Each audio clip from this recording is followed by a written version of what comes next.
Well, hello, Dr. Bombs, and thank you so much for the time to talk to me. Could you just start out by telling me a little bit about yourself as a person, where you're from, what you studied, what your field of expertise is? So my name is Nir Bams. I'm from Haifa, Israel. It's a city in the north. That's where I grew up. I'm a professor at Tel Aviv University, part of the Dayan Center for Middle East and African Studies. My PhD deals with Syria and Iran. That was also my first book. My second book deals with the war in Syria.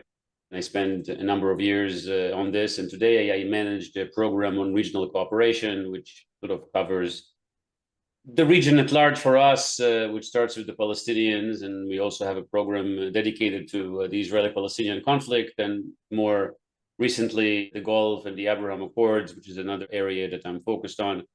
I'm involved with a few other initiatives. A lot of my life had to do with building bridges between this country, Israel, and our surrounding region. That means that I spend some time speaking with our new friends in the Abraham Accords. I've been involved in that dynamic. And also elsewhere on the Palestinian front, I certainly have some experience in that as well. Okay, so what are some of the projects you can tell me a little bit more that you're working with? In the academic sphere, some of what we do is we sit, we write, we talk, and we give interpretation to some of the issues. I've been doing a bit more than that on the program of regional cooperation. We create dialogues in the region, so we bring people together from the region. We're just finishing another book publication that deals with the agenda of the partnership in the region following a year of war, looking really at the Abraham Accords following the war in Gaza, what remained of all of this. I've been involved in creating a group called Tiyul Rihle, which brings Israelis and Palestinians together in order to learn together history and understand that if we have a part of the past, perhaps there is a way to find a path for the future. So I've been involved in a lot of people-to-people related work with the Palestinians, with the people in the Gulf, with groups. That's part of what I've been doing in Syria. I've been involved in humanitarian work. I helped create MENA Aid, which is a regional group that does work now also inside Gaza, working together. I did something similar during the time we worked in Syria, in the Syrian war. I was involved in some humanitarian projects. And somehow all of this goes hand in hand with everything else in Israel, when you're also an IDF officer and a soldier and you're called to fight in the war. And that's part of the realities that we have here. Thank you. We'll get a little bit more about that a little later, but first of all, start with the basics for people that don't know anything. Could you give me a brief history of when and how the conflict began between Israel and Gaza and the West Bank? Well, it's a big question, and not always easy to do sort of a move out, but this country, this area, Israel and Palestine, is a historic area. The Jewish people, of course, have been here for a very long time. This is the promised land. This is what we read about. Certainly, if you're Jewish or if you're Christians, also if you're a Muslim, I mean, that's part of the narrative that is written in the scriptures and in the books, but also in history. There were Jewish kingdoms here. In a short Israeli history, we usually refer to a time which is close to almost 2,000 years, when the majority of the Jews have been in exile in different parts of the world. And until Zionism, the Jewish National Project, was created in the 19th century, Jews have been here all throughout these times. There was a Jewish community here. It was not very big. The country itself was decimated, lots of swamps. It wasn't very well developed in most of the periods. There were empires here all throughout, because it's a strategic place, a crossing point between Asia and Africa. So there were over 500 generals who always crossed and attempted to take some of the important cities, the holy cities like Jerusalem, which has been symbolic to all religions. But broadly speaking, especially you're looking at 16th, 17th, 18th century, this is not the most developed country in the world. And eventually Jews are coming back to the land. The land has Muslims and Arabs in it, really Palestinians. Palestinians were and are Arabs. They have been here for quite some time. Although if you're looking at the history, they formed as a nation relatively late, and they were formed from the people who were here. There are Palestinians whose origin is from Egypt. There's Palestinian whose origin is from Europe. There are Palestinians was originated from some of the surrounding countries, but they eventually gathered together as Arabs and formed a local Arab identity, which is a Palestinian identity. And Palestine is the name that was given to the province by the Romans, so it's an old name. In the early years of the 20th century, when you have more Jews coming in and Palestinians, at that point, they were Arabs. They didn't really call themselves Palestinians. That will take a few more years. There's some tensions, and because the Jews are coming with some ideas, beginning to develop the land, the local Arabs or the Palestinians do not always see this with a good eye. Palestinian national movement begins to develop partially as a response to the Jewish national movement. And eventually there is a British mandate here at the time. The Brits are saying, enough with this, they're fighting too much, we'll just go. And they gave it to the United Nations, and the United Nations said, look, we're going to have a decision to form two countries, a Jewish one, Israel, and an Arab one, which will be Palestine. The Palestinian, the local leadership at the time, did not accept that resolution. They did not agree to the partition of land, and they opened the war. In the war, they've lost. And then the Palestinians, some of them became refugees. They were scattered in the surrounding countries. Some of them, of course, have remained here, and they're part and parcel. Many of them today are Israeli citizens. About 20% of our citizens in Israel are Arab Palestinians. But then they found themselves in Jordan. Jordan, close to 70% of its population is of Palestinian origin. Lebanon, Egypt as well, certainly in Gaza. Gaza and the West Bank at that point were not part of Israel. We have occupied or taken these territories in 1967 following a war called the Six-Day War, when the Arabs have attacked us, and we've taken these territories. And eventually, they take another almost 30 years there's a peace agreement with Egypt in 1978 and 1979, and then another with Jordan in 1994. And then with the Palestinians, we created the Oslo Agreement in 1993, which creates a Palestinian authority that controls Gaza and the West Bank, and it's supposed to be eventually a country, a state of Palestine. But none of it goes very well, and of course I'm given a very, very, very broad overview because there's still frictions. Unfortunately for us, although we've signed a peace agreement, what we've seen is actually increase of violence, increase of terrorism. I'll fast forward when it comes to Gaza. In 2005, one of the ideas of the prime minister at the time, Ariel Sharon, was that we leave Gaza. So we left Gaza, we withdrew from Gaza, we've taken all the settlements out. It was very difficult in the country at the time. We took all the soldiers out, and we gave it to the Palestinian Authority. But a year and a half later, Hamas, a terrorist organization supported by Iran, created a coup and actually took the people in the government. They actually threw some of them from the rooftops, just pushing them, killing them, and took power by force in Gaza. And since then, we actually have a Palestine. Since 2006, we actually have a Palestine controlled by Hamas in Gaza. Our problem with that particular land called Palestine was that it didn't really accept Israel or the peace agreement or the Palestinians in that degree as well, because they were not in relationships with the Palestinian Authority. And instead of that, they developed weapons and tunnels and missiles, and they began to launch them at us. And the numbers have been increasing from that time. And in a number of conflicts, we had to get in, dismantle some of them and go out. But it has not really been a good scenario. And since then, really, you had Palestine de facto controlled by Hamas, terrorist organizations supported by Iran. Weapons are being smuggled mainly from Egypt on one side. And the PA with very weak leadership on the other side. And we are sort of sometimes creating an attempt for negotiations to move things forward. And in some ways, this is not really working. The leaderships we had on the Palestinian side, and in many ways on the Israeli side, began to lose hope from this. And that's I'm fast forwarding all the way to October 7, because what happened in October 7 was really a part of the status quo. It just was another ordinary day, if you will. There was nothing substantive that was on the table.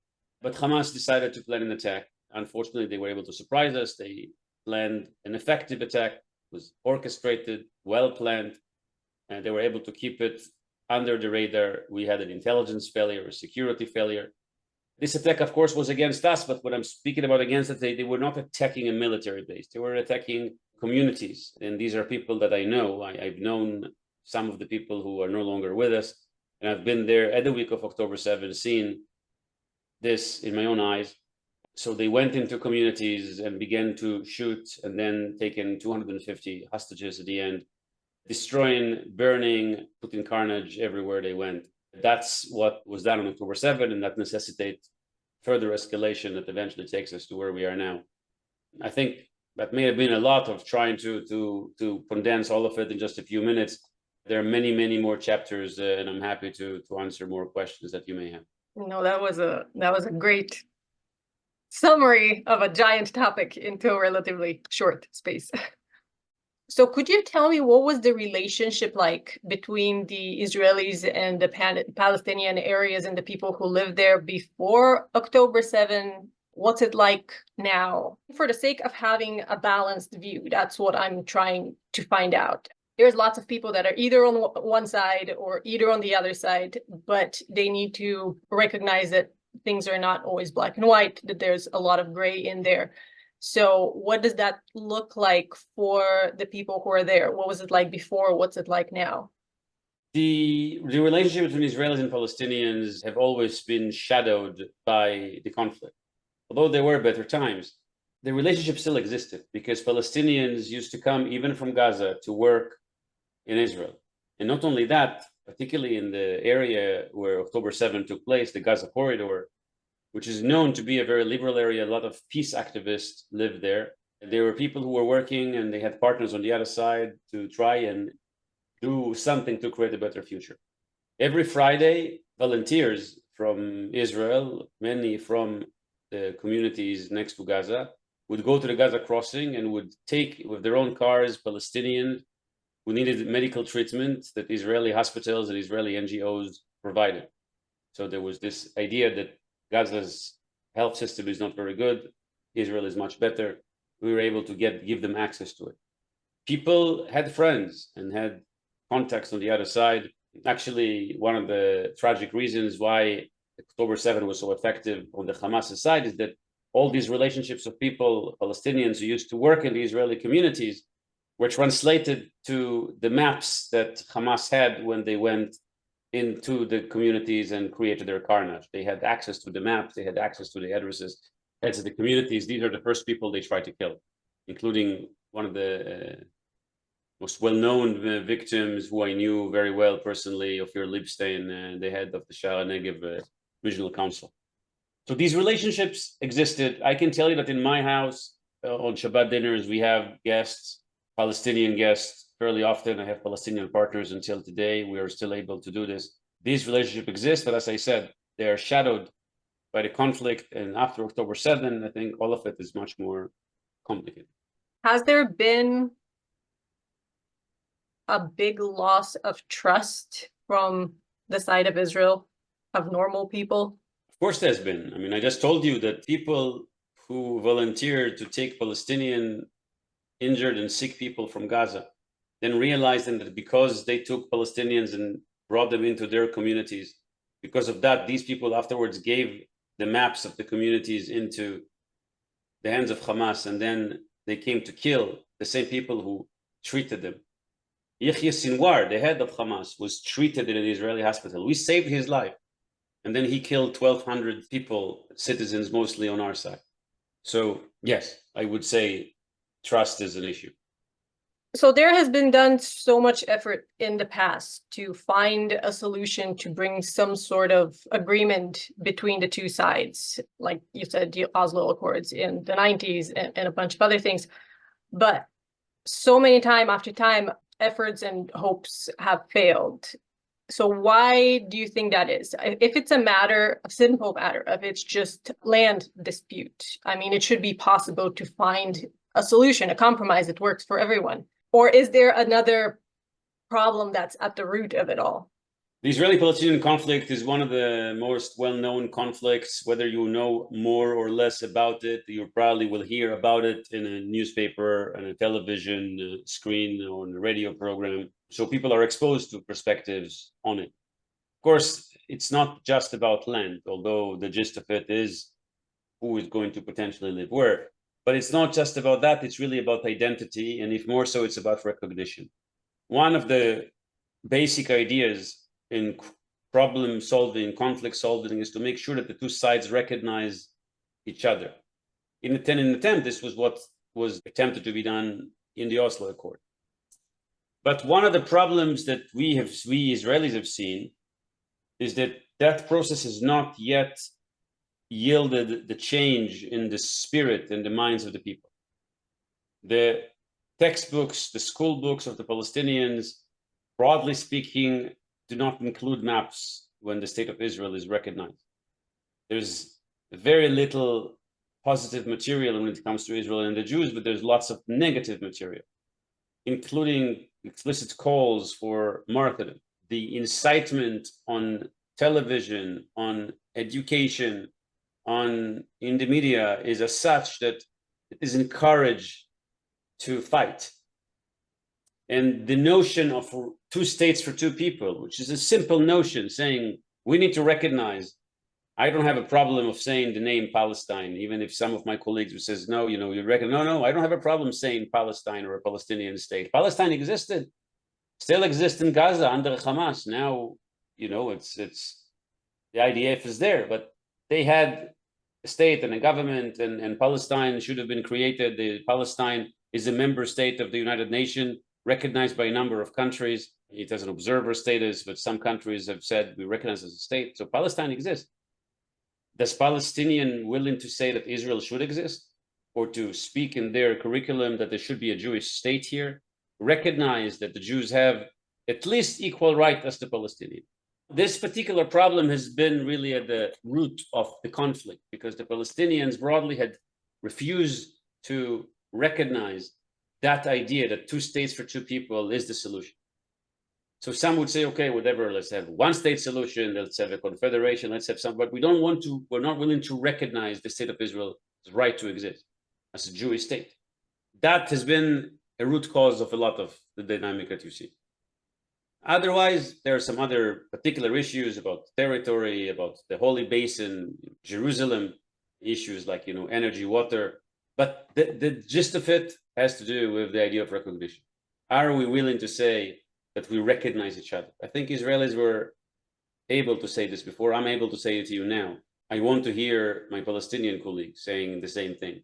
We believe that you, Jews in Israel, have a right to exist here, have a right to a small piece of land, much smaller than any Arab country that surrounds us or that exists. Then perhaps we can find a beginning of a path for peace. So would you say that the problem stems from a religious point of view, that forms their identity, their outlook on the whole situation?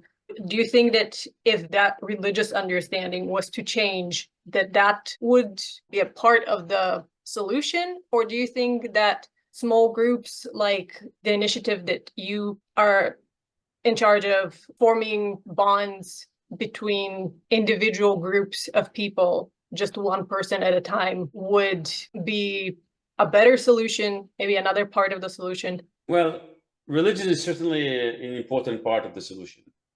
I would not say that religion is the problem. We had secular groups fighting us rigorously as religious ones. Fatah, the leading faction in Palestine, is a secular group. Religion is not synonym to a national conflict. And we have other countries, Egypt, Jordan, now our new friends in the Gulf, who had signed peace agreements, despite the fact that they are devout Muslims, and we speak with their religious leaders, and we have a very different understanding or ability to connect. So religion is not the key to the problem, because we've seen good work and relationships form with Muslim religious groups, and we speak with them often still. Palestinians have a political, a leadership problem that needs to be addressed. The radicalization, some of it is religiously inspired. Iran is paying a lot of money in order to support some of these groups. Hamas uses Allah, God's name, in vain many, many times, but they're not the only ones. And you can certainly find a lot of common language when you speak with other religious leaders who are serious about the vision and the mission that God had given us on the face of this planet. So then would you say that the other solution is more probable to succeed if you just go with small groups, individuals, just meet the other side? No, because this is going to be too small, too little. It's a good thing, but we need to have the political leadership saying, I'm willing to do it. Otherwise, it's not going to work. If we move to the north now for current events of what's happening, can you explain to me, again, a brief history of Hezbollah and how its conflict with Israel began?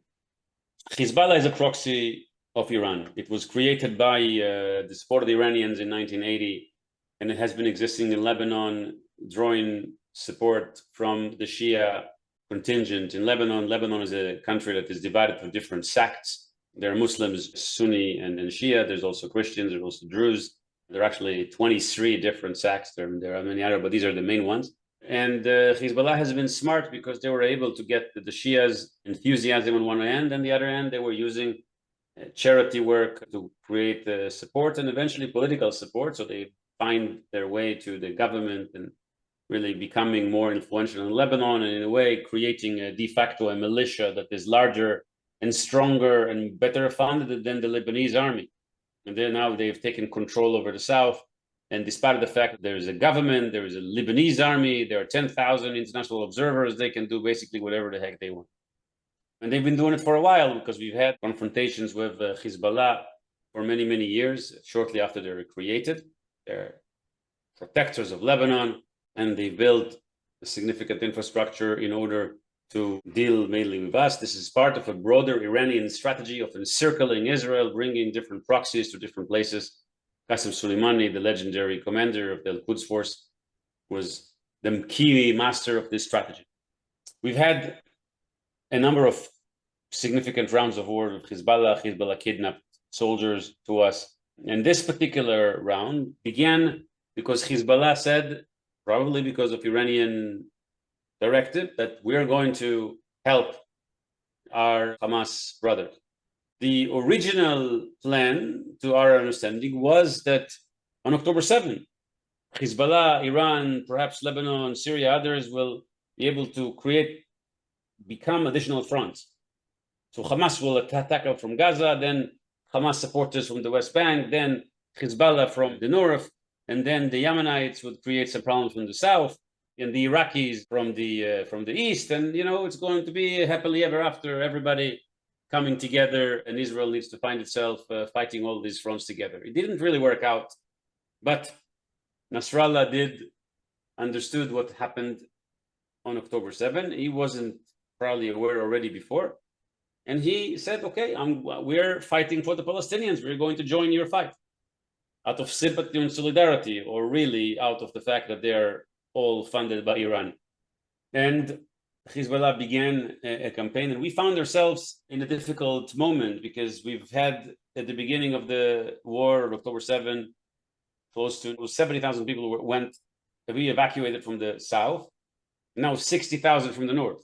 And it took a while to get organized, and at some point there were some operations, including very interesting operation targeting the communication systems, the walkie-talkies, the beepers of Hezbollah. That was a very sophisticated one.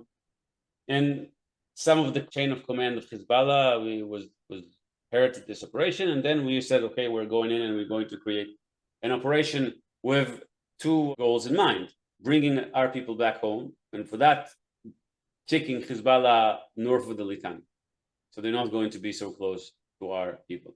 And that's what we're in the middle of doing. Some push for ceasefire. I'm not sure if all of it will change until you're going to post my interview, but that's the dynamic at the moment. We are in an intense, but not yet war, and really an intense campaign operation, which we call Arrows of Steel, against Hezbollah. So I'm trying to understand, what is the difference then between Hezbollah and Hamas, and do they have the same objectives? If Iran is behind Hezbollah, why? I mean, they're not in the region, they're not living there. Is their problem with Israel the same as that of the Palestinians?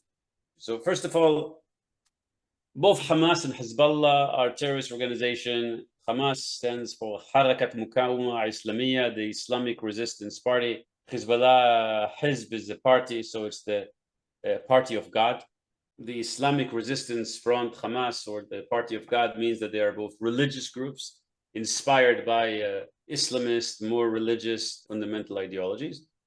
One is Shia, Hezbollah, one is Sunni, Hamas, but when it comes to Israel, they share a very similar objective, which is this war. They're not the same. They have different leadership, and because one is Sunni and one is Shia, they have very different dynamics.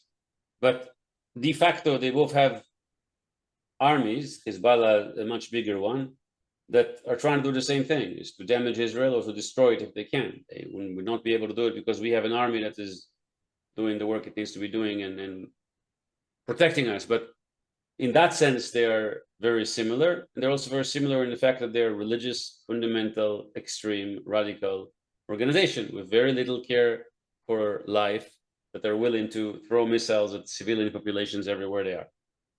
So even though they're different, they agree on that one thing that they both want Israel gone. Yes, and Iran drives this perspective. I mean, Iran does not have a territorial conflict with Israel, but I will tell you something from the Iranian history that few people, I think, know. Iran has been the best friend of Israel. Until 1979, there was a revolution, and Imam Khomeini came actually from France on an Air France plane, and then he's taken over the country. He throws the old guards. He moves away from the American influence or from the Israeli friendship. And now we have a new government. One of the first things they do is they go to a war against Iraq. They didn't know, I'm not sure if they needed that, but that's, they already went belligerent. And they realize it's difficult to win, and they also realize they don't have enough even equipment. So engineering equipment, they don't have enough. So how can they blow up the minefields that they're standing next to the river separating between the two countries? They said, I have an idea. I have something I can use. Our secret weapon. What was that? Children. They have taken children, gave them chains, keys to heaven, told them that's what you're going to do. These are the minefields. You need to clear the way for our tanks. So just go. And when you blow up, don't worry. Here is the key. It will take you to heaven. Every Iranian student learns that story about 36,000 children with keys to heaven that have given their life and sacrificed their life for the sake of the revolution. That's Iran for you in Iraq. And they're happy now to sacrifice their lives, but even more so, easier, the lives of all the other proxies that they create. That's why they bring Afghanis and Shias from different places, sometimes Pakistan. They just bring them, and because they need a little bit of work, and they tell them, go and fight. Inshallah, you're not going to die, and if so, okay, whatever, you don't work so much. And that's the Iranian spirit. They sanctify the idea of the taking over the world and fighting against the big Satan, America, and the small Satan, Israel. That's part of the Iranian revolution. It's not about territory. It's not about any such demand, but they're the ones who created Hezbollah. They're the ones who helped with Hamas. That's the reality we live in. So then for those that think that what's happening right now is just another war in the Middle East, like so many others before it, it's not all that greatly important because there's no superpowers that are directly involved in it. What would you say to such a person? How is this war, or I guess we should say wars, because Israel's fighting on so many fronts, how is that different from the war, for example, between Ukraine and Russia? The war between Ukraine and Russia has been waging for over 2 years. We have not seen an end yet. We've seen a number of conflicts between Israel and Gaza, had a number of rounds that have seen an end relatively swiftly.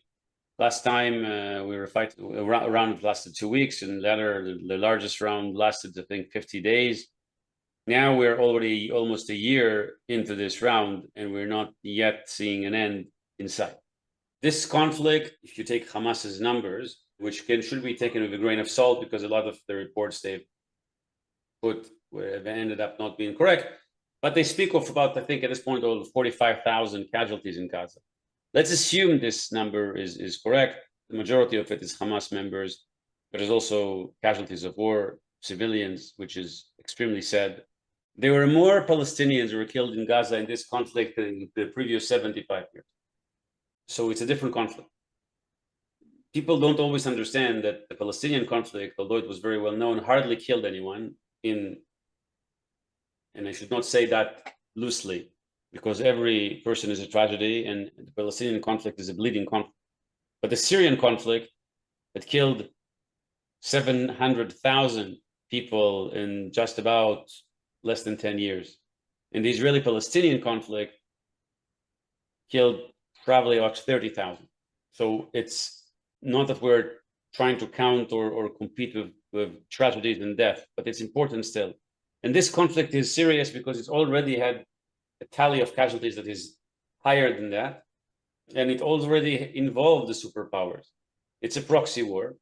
You've seen the Americans now bringing back their ships, and you've seen them shooting and helping to prevent an Iranian attack on April 14th. It's already a conflict that spread into the Red Sea. A number of countries that have been now a part of it, the Houthis in Yemen became involved, the Lebanese, Hezbollah, we just spoke about. Iranian missiles went through Jordan and went through Saudi Arabia. They all were involved in stopping them, and also Egypt. So it's already become a larger conflict. In that sense, it's important. In that sense, it's a bit different than previous ones. Do you see the potential with the escalations and everything for this to have a lot more repercussions for the West, as in it turning into something like a World War III? There's a lot of work to make sure it's not going to turn into World War III. But this is also has some Cold War dynamics to it, because the Russians are clearly on one side, along with the Iranians and the Chinese. The Americans are clearly on the other side. And the sides you asked about Ukraine, are supporting some of those who we think needs to win in this war. So we have a significant support of Iran for sure, and then of China as well, and of Russia, at least internationally. Iran has done the bulk, along with Qatar, who financed a lot of it, to create Hamas and Hezbollah. The Iranians have trained Hamas in Iran, but they had a much more involved operation in Lebanon with Hezbollah, and also in Syria, that served as a front for a lot of this work. Factories were created in order to create better missiles that will then go to Lebanon, and will then go to Israel.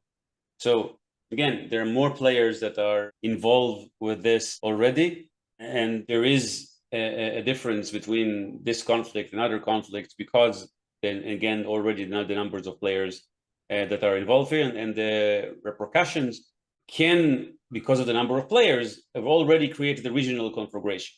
But this is exactly why they had the Americans and the Saudis and the Jordanians have been all working together to prevent this Iranian missile attack, in order to not to escalate further, in order not to create a scenario of World War III.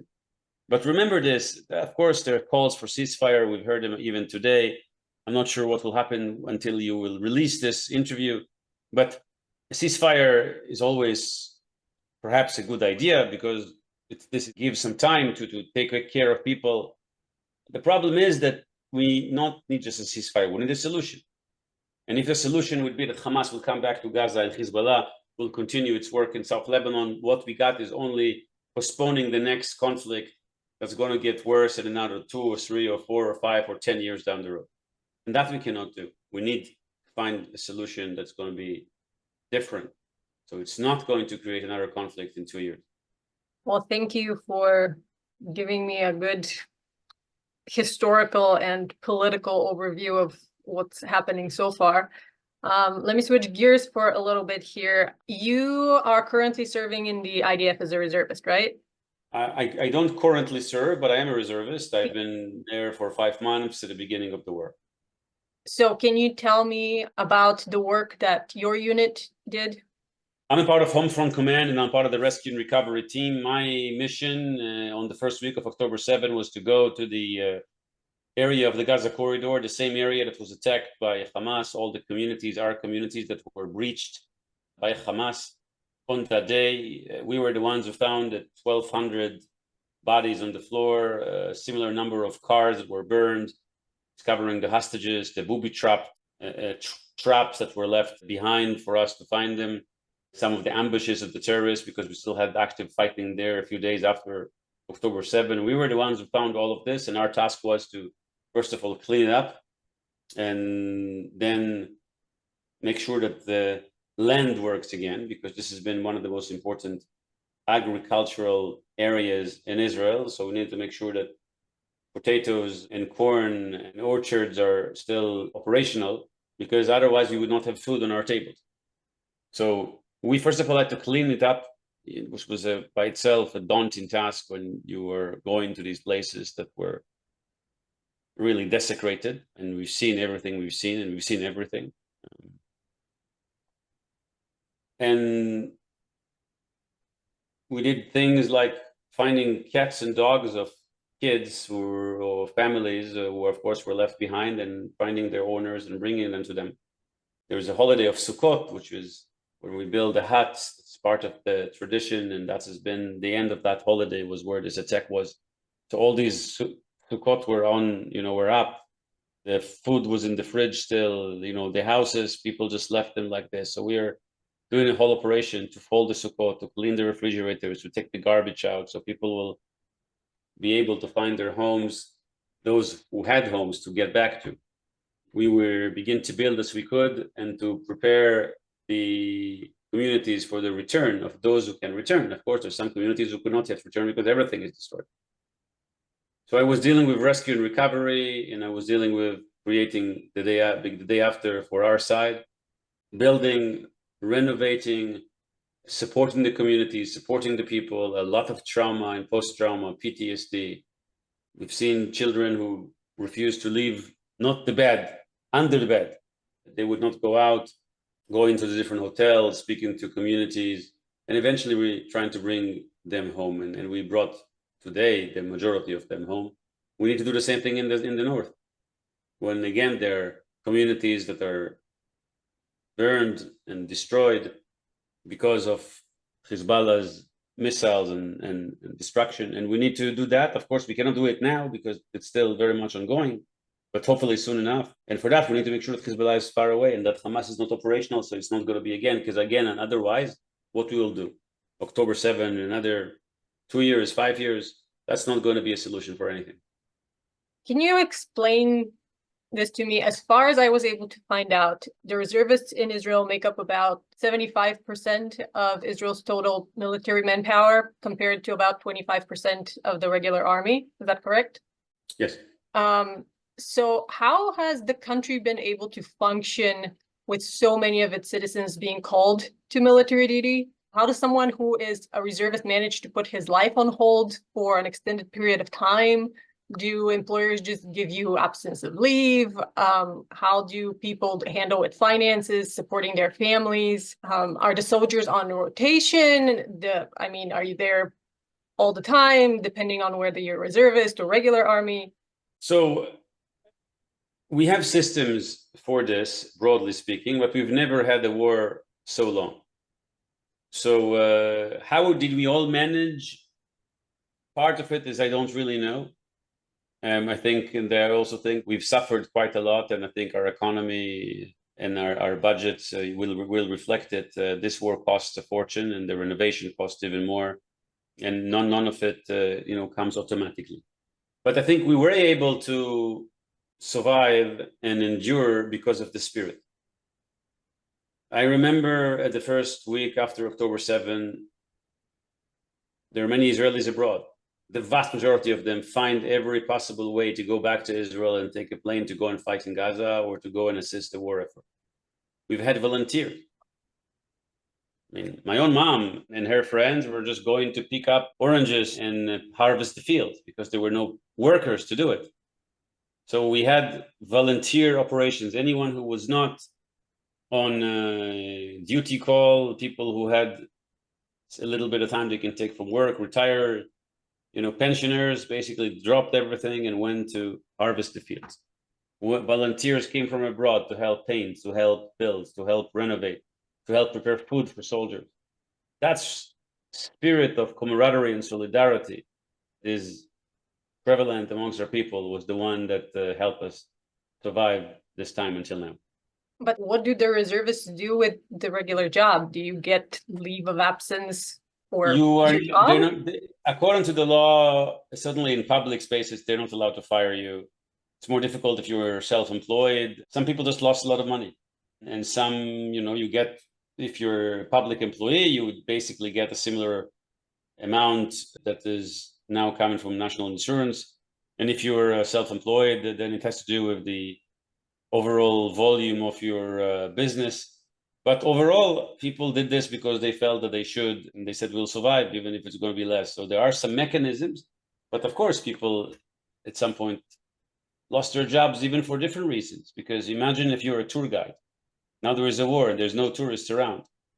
So all of that dynamic, everything on tourism, hotels and all of that industry, you hardly have anyone left. So you're losing something, and we will keep on seeing the real tally of this after all of this will assumed and be over, and we'll see the ratio of inflation and the shrinkage of economy because it's unavoidable. About the other question, are you on rotation whenever you're in the army? Yeah, there is a degree of rotation. Again, depends which unit you are. If you're going to Gaza, there's sometimes you cannot just go every few days. But there are rotations. At the beginning, it was very difficult to rotate because it was just simply too much to do. So we just stayed there almost all the time. It's after a while, there's some rotations to get people to be slightly more refreshed and have a little bit of vacation. So I know that things are rapidly changing their day to day right now, but what is the overall situation in Israel? Like, are people able to go about their lives right now? Are they constantly on alert? Did they need to prepare to seek shelter? How is the already strained mindset of everyone handling now the even more escalated situation? Unfortunately, we're used to it. It depends also where you are. If you're in the north, you need to be right next to your shelter. There are schools that were canceled in the past few days. Children cannot go to school, and that also means public gatherings and events, especially when you're not next to a bomb shelter or next to a secure room. Shows, parks, all of that were closed. In Haifa, where I'm from, very few people are in the streets because they understand that they're rockets, even as I speak with you, they're flying somewhere. Where in Jerusalem and Tel Aviv, it's a little quieter because not so many rockets have reached here, although yesterday there was such, but not so many because they're perhaps still keeping the long range rockets for more special occasions. Fortunately, Israelis are well prepared. We know what to do. I mean, I've experienced many such alarms and attacks.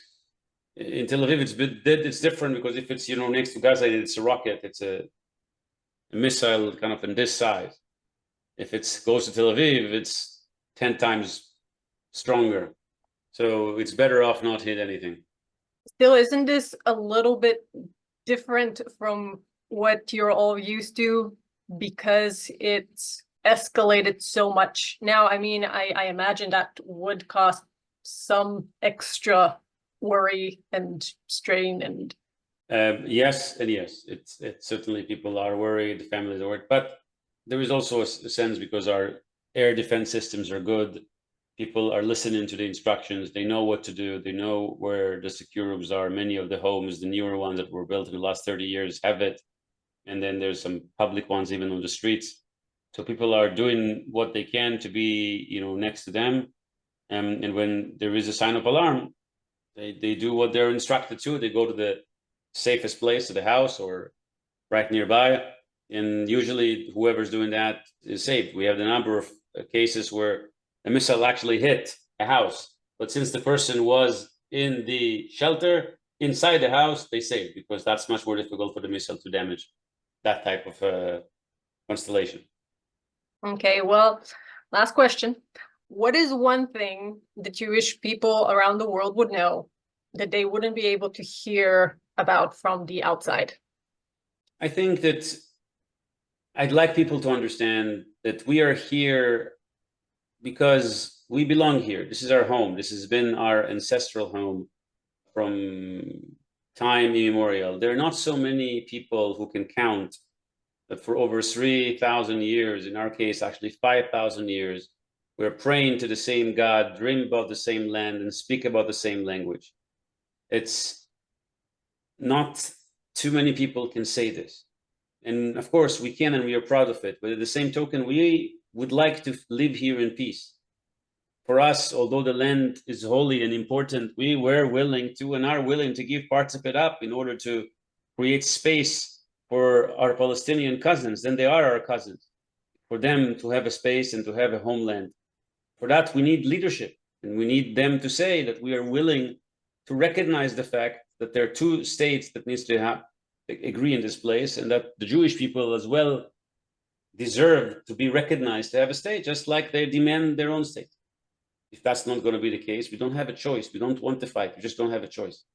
We are called to fight because our Palestinian brothers or cousins are not able to cross that bridge or even to condemn the radicals in their own camp that were engaged in activities like that of Hamas.